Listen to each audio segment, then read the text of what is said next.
ही नहीं। क्यों समानता नहीं, क्यों समानांतर नहीं? क्योंकि प्राइवेट मंडी में ये इनके चहेते बैठेंगे, जो इनके दलाल हैं, जिनके पैसे से ये भ्रष्ट राजनीति करते हैं और सत्ता हासिल करते हैं। उनको उनका पैसा इन्होंने ब्याज समेत लौटाना और अगला चुनाव भी उनके पैसे से लड़ना, तो उनको मोबिलाइज किया जा रहा। परसों उत्तर प्रदेश के कृषि मंत्री, इन्होंने, बीजेपी ने अपने तमाम नेताओं को लगा दिया कि लोगों को भ्रमित करो, लोगों को ये बताओ कि ये तीनों कानून तुम्हारे हित में। हर प्रदेश में पब्लिक मीटिंग करके टेलीविजन के माध्यम से आजकल आपने देखा होगा बीजेपी के नेता जगह जगह मीटिंग कर रहे हैं। परसों में देख रहा था उत्तर प्रदेश के कृषि मंत्री, शायद महेंद्र सिंह नाम है क्या, नरेंद्र सिंह तोमर, उत्तर प्रदेश के, नहीं सूर्य प्रताप शाही, एक उत्तर प्रदेश के कोई मंत्री कह रहे थे और बड़े उछल के कह रहे थे कि किसान अपनी फसल को कहीं भी बेच सकता है, स्वतः राज्य के नहीं है, बस पंजाब का रोका फसल बेचने के लिए। और किसने मजबूर किया कि आप मंडी में ही फसल बेचेंगे? हम मंडी में अपनी स्वेच्छा से जाते हैं। जिसकी मर्जी होती है वो बाहर मार्केट में किसी दुकानदार को या अपने गांव में किसी जरूरतमंद को देता, जिसका मन होता है, जिसको अच्छा लगता है वो मंडी जाता। और ऐसे भी किसान हैं जो मंडी में नहीं, वो दूसरे प्रदेशों में जाके बेचते रहे। उत्तर प्रदेश का किसान हरियाणा में अपना सामान बेचता था और हरियाणा का सामान उत्तर प्रदेश आता था। ये कह रहे हैं कि हिंदुस्तान का किसान अब हमने उसकी कैद से मुक्त कर दिया, वो मंडी की कैद में था, वो आड़तीये की कैद में था, हमने उसे आजाद किया। इससे बड़ा झूठ कोई नहीं हो सकता। ये कहते हैं कि किसान को अब छूट मिल गई है, किसान आजाद हो गया, किसान अपने सामान को, वो मंत्री जी कह रहे थे, तमिलनाडु बेच सकता, महाराष्ट्र बेच सकता। कितने किसानों ने तमिलनाडु देखा? यहाँ बैठे हैं जो, कितने किसानों ने तमिलनाडु देखा? यहाँ बैठे हैं जो। किसने महाराष्ट्र देखा? गलती से कोई बच्चा किसी का नौकरी में होगा, चला गया होगा। हम तो अपने गांव से अपनी तहसील तक बड़ी मुश्किल से जा पाते हैं। बहुत से किसान तो तहसील के दर्शन नहीं कर पाते, गांव में ही वो खरीद लेता जिससे हमने कर्ज लिया होता। ये कहते हैं कि हमने किसान को भंडारण की छूट दे दी है, किसान अपने माल का भंडारण कर सकता। भंडारण करने के लिए स्थान चाहिए। कितने किसान हैं जिनके 2-5 कोठे खाली पड़े हैं भंडारण के लिए, जिन्होंने कोठे बना रखे हैं। रिश्तेदार की चारपाई डालने के लिए पड़ोसी की बैठक का इस्तेमाल करने वाला किसान कहां पे अपने अनाज का भंडारण कर लेगा? और भंडारण तो वो कर लेगा जिसकी लागत, जिसकी पूंजी अपनी लगी हो। बीज लेता है, उस दिन उधार लेता है, वो बीज उधार लेता है, खाद उधार लेता, डीजल उधार लेता, पूरे 6 महीने जो फसल का टाइम है उसमें बच्चों की फीस देता, कपड़े सिलवाता, कोई ब्याह शादी करता उसका उधार लेता। और जिससे उधार लेता है वो महाजन नजर गड़ा के रखता है हमारे खेत में कि चौधरी अनाज को उठा के किसान कई दूसरे दुकानदार और दूसरी आड़त पे ना जाके बेचाए, उसकी चौकीदारी लग जाती है। हमको तो फुर्सत ही नहीं होती है कि हम अपने घर ले जाने की हिम्मत जुटा पाए। खेत से तोल दिया जाता है अनाज। 70-80% किसानों का खेत से अनाज तुलता। कुछ किसान अनाज को घर ले जा नहीं पाते हैं क्योंकि रखने की जगह नहीं है, और कुछ किसान इसलिए मजबूर हैं कि वो जिसका पैसा उन्होंने ले रखा है उसका दबाव उसके ऊपर होता। मजाक कर रहे किसान से। 2 एकड़ यहाँ हिंदुस्तान की जमीनी रेवेन्यू रिकॉर्ड में है कि औसत किसान 1 हेक्टेयर का, ये सरकार का आंकड़ा। 85% किसान देश में 1 हेक्टेयर से नीचे है। ये सरकार के आंकड़े हैं। जब 1 हेक्टेयर से नीचे का किसान है तो सरप्लस कितना है उसके पास? 2 बोरी का सरप्लस, 5 बोरी का, 10 बोरी का सरप्लस है। कहाँ ले जाएगा? कौन से बाजार में ले जाएगा? कहाँ बेच देगा? वो मजाक करते हैं किसान के साथ। ना किसान स्टोर कर सकता, ना रोक सकता, ना अपने प्रदेश से बाहर नहीं ले जा सकता। और ले भी जाए तो इस साल आपने देखा होगा हरियाणा के बॉर्डर पे यूपी से जो धान आ रहा था वो रोक दिया गया था। सैकड़ों ट्रक खड़े थे और हरियाणा सरकार कह रही थी, उनका प्रधानमंत्री कह रहा है 1 देश और 1 बाजार, और उनका मुख्यमंत्री कह रहा है कि हम दूसरे प्रदेशों का सामान अपने राज्य में नहीं आने देंगे। ये दोगले हैं। बाजरा लेके राजस्थान का किसान हरियाणा में आना चाहता था, उसको वहां राजस्थान बॉर्डर पे रोक दिया। धान का किसान उत्तर प्रदेश से हरियाणा में जाना चाह रहा था, उसको रोक दिया। अगर इसने इतना ही सुंदर प्रधानमंत्री ने कानून बनाया था तो अपने मुख्यमंत्री का कान पकड़ के कहता कि मैंने देश के किसान से वायदा किया, देश का किसान कहीं भी अपना सामान बेच सकता, तेरी जरूरत कैसे हुई रोकने की? वो ट्रक वहां खड़े रहे। कथनी और करनी में फर्क है। कल जिन्होंने प्रधानमंत्री का भाषण सुना है या आज अखबार में पढ़ा हो, वो कह रहा देश का आम किसान इन कानूनों से खुश।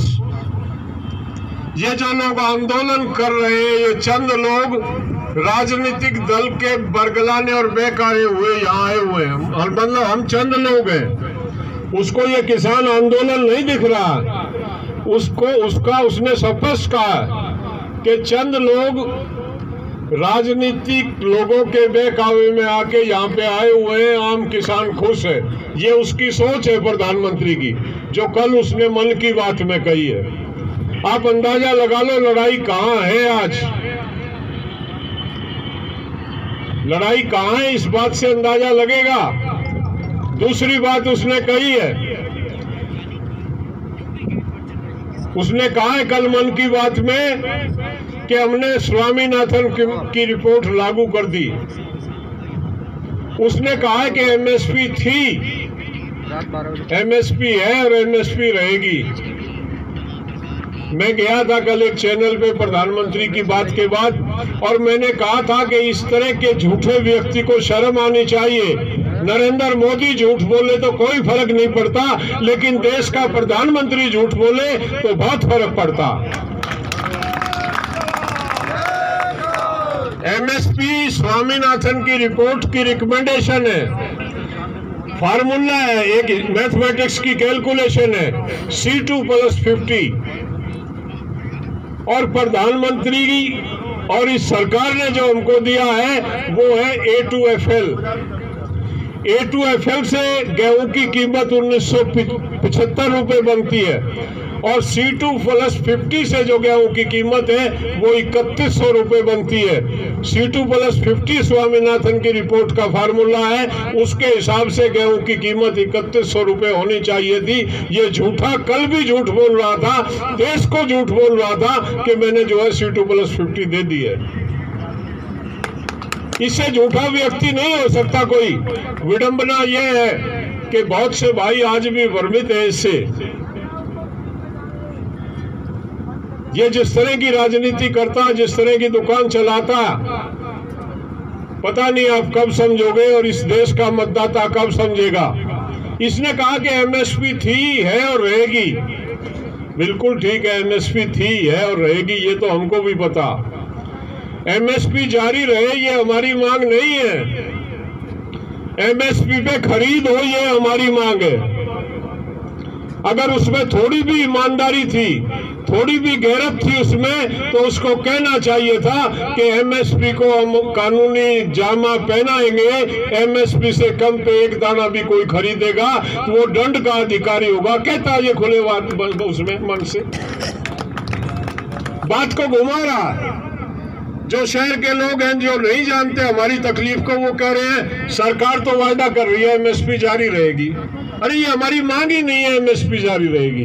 हमारी मांग ये है सरकार खरीदे, व्यापारी खरीदे, एबीसीडी कोई भी खरीदे, जो कीमत सरकार ने एमएसपी जो न्यूनतम समर्थन मूल्य तय किया है उससे 1 पैसे कम पे हमारी फसल ना बिके, ये हमारी मांग।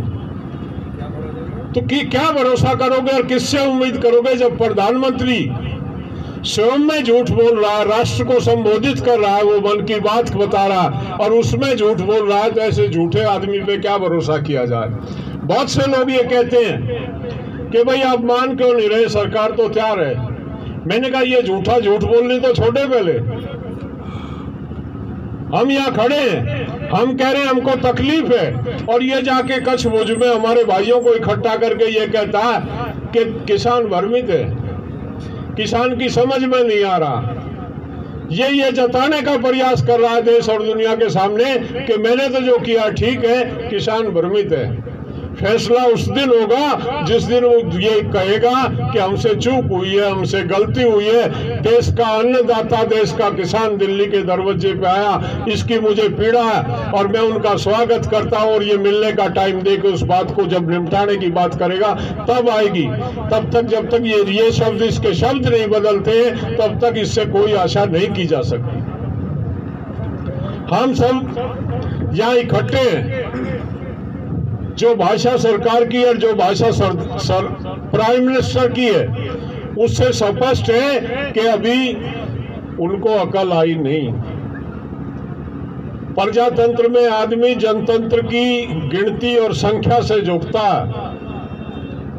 मैं कल भी कह के गया था इस बात को और आज फिर दोहरा रहा हूं कि जो रह गए हैं उनको बुला लो, लड़ाई लंबी चलेगी, लड़ाई खत्म होने वाली नहीं है, मन बना लो। यहाँ 26 जनवरी नहीं पंडित जी, अगली 26 जनवरी तक का भी मन बनाओगे तब इनको डर चढ़ेगा। इस एक 26 जनवरी से काम चलने वाला नहीं है। इस सरकार से, इन झूठों की सरकार से, इन दलालों की सरकार से बहुत जल्दी जो है आप आशा और उम्मीद ना रखें, लंबी लड़ाई का मन बना के और डटे रहें। जिस प्रकार से हमारे भाई, मैं धन्यवाद दूंगा उन दिल्ली वालों का, गाजियाबाद में ये शहर में जो लोग बसे, जिस तरह से ये सहयोग दे रहे हैं, जिस तरह से ये भाईचारे में आके और ये आदर हमारा कर रहे हैं, वो सहयोग इनका बना रहे, वो भाईचारा हमारा बना रहे। हम महीनों से बैठे, हमारा कोई आपस में किसी से टकराव नहीं है। जी आपका शुभ नाम? मेरा नाम मुकेश पवार है, मैं मध्य प्रदेश से हूँ।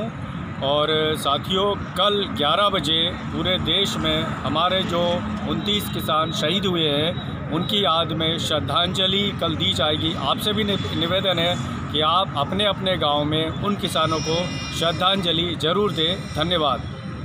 आपकी आगे की रणनीति क्या है? और ये बिल लेकर हरियाणा खेती घाटे का सौदा है। व्यापारी हल चलाना नहीं जानता, बीज बोना नहीं जानता, वो खेती फायदे की कैसे करेगा? वो उधर हमको भी बता दो, हम ही कर लेंगे। हम तो कर ही लग रहे, हमारे बाप दादा हो गए, कहीं कहीं पीढ़ी होगी खेती करते, हमें नुकसान है। और शहर का बढ़िया आने का जो बड़ा व्यापारी है वो खेती करेगा तो कुछ ना कुछ वो हेरा फेरी करेगा जरूर। वो कह रहा कि नहीं मैं तो गांव में जाऊंगा, आप रहो शहर में। ये नहीं चलने वाला है। जो कानून आ रहे, बिल्कुल ठीक कहा यहाँ पे कि ये लड़ाई लंबी चलेगी। तैयारी लंबी लड़ाई की बनाओ अब। और जो आदमी यहाँ पे आए, आदमी बदलते बदलते रहो। जैसे पंजाब वालों ने कर दिया, अब अपने ट्रैक्टर टोले लगा दिए, पक्के ठिएबंदी कर दी और गांव से अपना जा रहे 5-10 दिन यहाँ पर है, अपना गांव में चल जा, दूसरे वाले आ जा। और निगाह रखो दिल्ली के धरने पे। अगर कभी भी कोई दिक्कत आती है 2-3 घंटे के 4 घंटे के कॉल पे, फिर सब अपना वहां से फिर चल दो। अपने खेत को भी नहीं छोड़ना और अपने आंदोलन को भी नहीं छोड़ना। पक्के ठियाबंदी, क्योंकि बारिश भी होगी, पानी कहाँ को जाएगा। जैसे बगड़िया नहीं बना लेते, सड़क पे ही अपना घर बना लेते हैं पूरा, आगे लगा के गारे की दीवार, पानी अंदर ना आवे। तो कर ली कुछ जगह चिनाई हो भी गई। बिजली की भी व्यवस्था है। यहाँ पे कहा कि भाई बिजली के पॉइंट अपने बना लो वहां से जाके, क्योंकि इसमें से तार तूर जो निकाल रहे तो ये शॉर्ट हो जाता है क्योंकि छोटा तार है। इसमें ऐसे कर लो कि बाहर बिजली के पॉइंट लग जाए वे, जिसमें फोन चार्जिंग का और उसका है। कुछ जगह ले आए सोलर पैनल भी आगे, अपने बैटरी को ट्रैक्टर को चार्ज करो और रात को उसका इस्तेमाल कर लो। तो ये सारी व्यवस्था चल रही। तो मैं शांतिपूर्ण तरीके से, जो वॉलंटियर हैं वे अपना शांतिपूर्ण तरीके से अपना काम करें, और वो ये भी चेक करें कि बहुत आदमी टोपी ले रहा है, झंडा ले रहा है, बिल्ला ले रहा, लेकिन वो पिछड़ जाता है कि हमारा आदमी है या नहीं है। बहुत मोबाइल चोर भी टोपी लगा कर भी चोरी कर सकता है। वो जो चोर हो भरूपिया, वो भेष बदल गई तो डराव था। हमारे जो बुड्ढे थे, एक भरूपिया आ रहा था गाँव में, वो कह रहा था तेरा वारंट आ गया, कह लगा मैं तो कुछ करा नहीं, कह लगा तो अनाज दे, तो अनाज ले जा रहा था खेत में, थे बुड्ढे को डरा कर टोपी उठ रहा था वो भरूपिया। तो ऐसे ही बहुत लोग यहाँ पाएंगे, उनसे बचना। मीडिया वालों से भी ये है कि हर आदमी न नेता बने। ये मीडिया वाले पता नहीं क्या पूछ रहे, आप क्या इनको बता दो, इन्हें काम की बात बताओ बस। में हमें भाव नहीं मिल रहा, अपनी देसी बात गांव की बताओ जो आपको नुकसान हो रहा। भाई क्या किसी को कीमतें ठीक मिल रही? वो गन्ने का किसान हो, वो धान का किसान हो, क्या उसको कोई फायदा हो रहा है? अपने नुकसान की बात इनको बताओ। ये क्या बुझे उसका नहीं ज्यादा है, अपनी इनको ज्यादा बात बताओ। अपनी बात जब ज्यादा चैनल पर जाएगी तो ज्यादा लोगों के पास तक जाएगी। ठीक दे रहे मीडिया वाले पिछले 15, 20, 24 दिन से, जब से आपके धरने चल रहे, आंदोलन चल रहे, सारी मीडिया अच्छा कवर कर रही, अखबार में बढ़िया आ रहा है। तो ये है कि ऐसे ये चलता रहे। गांव में गई सरकार, कह रही 700 जगह पंचायत करेंगे, जा रहे हैं गांवों में। मेरठ में भी गई थी स्मृति ईरानी, गई मेरठ में। हमने मेरठ वालों के प्रेस वालों के फोन आए, मगा भाई इनसे पूछो, ये महाराष्ट्र की रहने वाली है और वहां पर जहां ये रहती है वहां पर चीकू के बाग हैं। धानु एक जगह है समुद्र के किनारे, चीकू के बाग वहां पे है। ये पूछो कि चीकू का जो फल है वो पेड़ पे पकता है या कच्चा उसका तोड़े या पक्का तोड़े है, ये पूछ लो। उसमें कीड़ा कौन सा लगे? नारियल की क्या पॉलिसी है, क्योंकि नारियल भी पैदा वहां पर होता है समुद्र के किनारे। मछुआरों की कौन सी पॉलिसी है, ये चीज इनसे जरूर पूछ लेना। वे कह रहे जी नहीं कानून बढ़िया है, हर आदमी का एक स्पीच इनकी है कि कानून बहुत बढ़िया है। व्यापारियों को कहेंगे कि कानून हमने कृषि के बढ़िया कानून बना दिए, कहेंगे व्यापारियों को तो ठीक बना दिए। जब व्यापारियों को कह रहे कि कानून बढ़िया बना दिए तो उन्हें कह रहे कि तैयार हो जाओ, कानून बढ़िया बन गया आपके लिए। किसानों के बीच मारते नहीं। भाई दिल्ली में बैठा हुआ है किसान, आज तो 6-7 जगह धरने आगे चले हुए हैं, आप उनको बुला लो, फिक्की सभागार में हमारी भी मीटिंग करवा दो। वो नहीं हो रही। अब आगे है पूर्ण जो आम जनता है वो जुड़ गई है, शहर की जनता जुड़ रही। किसान का मक्का 8 रुपए किलो और यहाँ पे 120 रुपए किलो तक का आटा बिक रहा, 160 रुपए किलो का आटा बिक रहा। बढ़िया उसकी चिकनी पन्नी बड़े मॉल में धर रखा, 3 शीशों के अंदर रखा, उसमें बहुत सी बात लिख रखी और कह रहा कितना 160 रुपया केजी, 160 रुपया किलो बिकता है, किसान से लेते हैं 8 रुपया किलो। तो लड़ाई लंबी लड़ी जाएगी। सभी साथी इसकी तैयारी करके रखे, खास करके जो नौजवान साथी हैं वे शांति से आंदोलन को देखें, समझें